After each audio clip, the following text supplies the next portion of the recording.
الحمد لله الذي وعظنا فأحسن موعظتنا، وأشهد أن لا إله إلا الله وحده لا شريك له، وأشهد أن محمدًا عبده ورسوله صلى الله وسلم وبارك عليه وآله وصحبه. أما بعد، فاتقوا الله عباد الله، واتعظوا بمواعظه سبحانه وبمواعظ رسوله صلى الله عليه وسلم. فقد أنزل الله تعالى كتبه وأرسل رسله عليهم الصلاة والسلام لوعظ الناس وهدايتهم. فالموعظة الحسنة ترقق القلب وتهدئ النفس. فعن العرباض بن سارية رضي الله عنه قال: صلى بنا رسول الله صلى الله عليه وسلم ذات يوم ثم أقبل علينا فوعظنا موعظة بليغة ذرفت منها العيون ووجلت منها القلوب.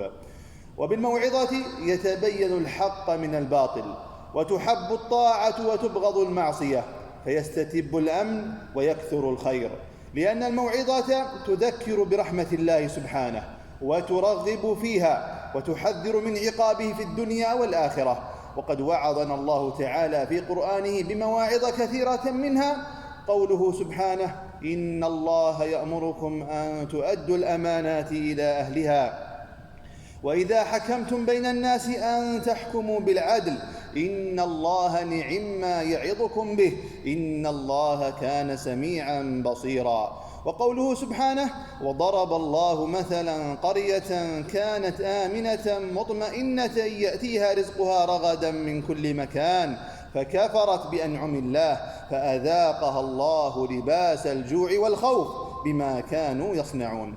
وقوله سبحانه: كذلك العذاب ولعذاب الآخرة أكبر لو كانوا يعلمون.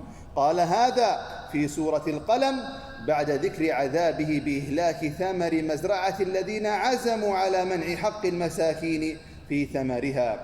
ولذا فعلى المؤمن أن يبحث عن الموعظة النافعة لدنياه وآخرته بتدبره آيات القرآن وأحاديث النبي صلى الله عليه وسلم وكلام الصالحين، ولا يغتر بكلام أهل الفسق والأهواء والدجالين والملاحدة.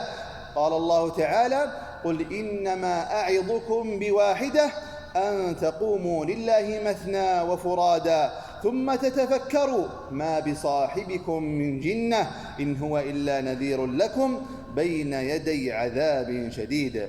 ثم إن الناس بحاجة لتذكيرهم بما ينفعهم في دينهم ودنياهم من الوعظ الديني والطب الوقائي والسلامة المرورية والغش التجاري والفساد الإداري والأخلاقي.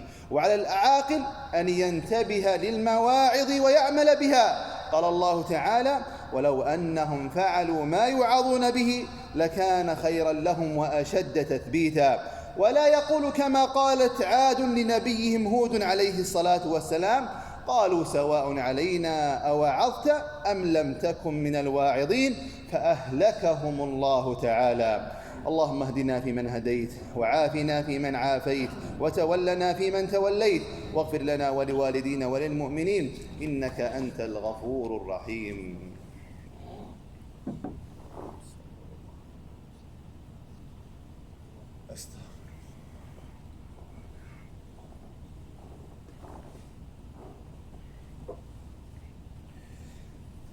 الحمد لله حق حمده، وأشهد أن لا إله إلا الله وحده لا شريك له، وأشهد أن محمدًا عبده ورسوله صلى الله وسلم وبارك عليه وآله وصحبه. أما بعد، فاتقوا الله عباد الله، واحمدوه أن وعظكم بالقرآن والسنة. فقال جل ثناؤه: واذكروا نعمة الله عليكم وما أنزل عليكم من الكتاب والحكمة يعظكم به. والحكمة هنا هي السنة، ومواعظ القرآن والسنة أقوى المواعظ. جاء رجل إلى الحجاج فقال: إن أخي خرج مع ابن الأشعث فضرب على اسمي في الديوان ومنعت العطاء وهدمت داري. فقال الحجاج: أما سمعت قول الشاعر: ولا رب مأخوذ بذنب قريبه ونجا المقارف صاحب الذنب؟ فقال الرجل: يا أيها الأمير، إني سمعت الله يقول غير هذا، وقول الله أصدق من هذا. قال: وما قال؟ قال: يا أيها العزيز إن له أبا شيخا كبيرا فخذ أحدنا مكانه إنا نراك من المحسنين. قال معاذ الله أن نأخذ إلا من وجدنا متاعنا عنده إنا إذا لظالمون. فقال الحجاج يا غلام أعد اسمه في الديوان وابن داره وأعطه عطاءه ومر مناديا ينادي صدق الله وكذب الشاعر. والمأمون نادى بإباحة المتعة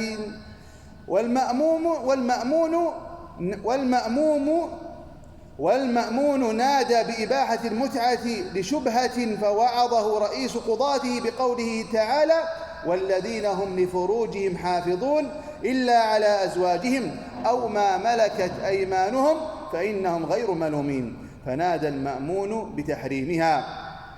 والموعظة تنفع ولو كانت من فاسق. قال الإمام أحمد رحمه الله اليوم الذي خرجت فيه للسياط إذا أنا بإنسان يجذب ثوبي من ورائي ويقول لي تعرفني؟ قلت لا.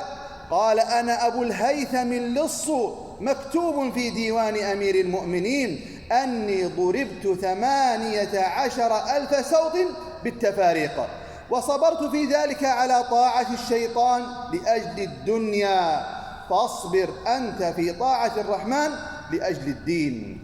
وتنفع حتى من البهيمة، فابن آدم اتعظ بغراب وسليمان عليه الصلاة والسلام اتعظ بهدهد، وليت من يضع وسخه في الطريق والمنتزهات والمراحيض العامة يتعظ بالقط في نظافته عند قضاء حاجته.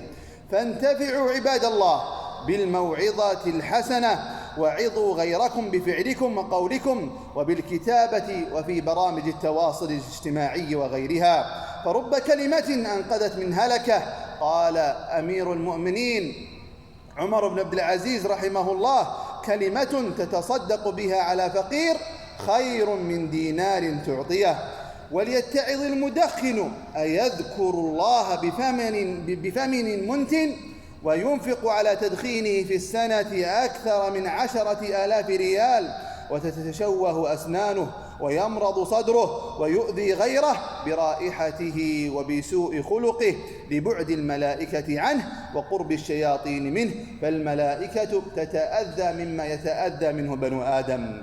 اللهم انفعنا بالموعظة الحسنة ولا تزغ قلوبنا بعد إذ هديتنا ووفق ولاة أمرنا لقمع من أرادنا بسوء في ديننا ودنيانا. ربنا آتنا في الدنيا حسنة وفي الآخرة حسنة وقنا عذاب النار، واغفر اللهم لنا وارحمنا ووالدينا وأزواجنا وذرياتنا والمؤمنين إنك أنت الغفور الرحيم.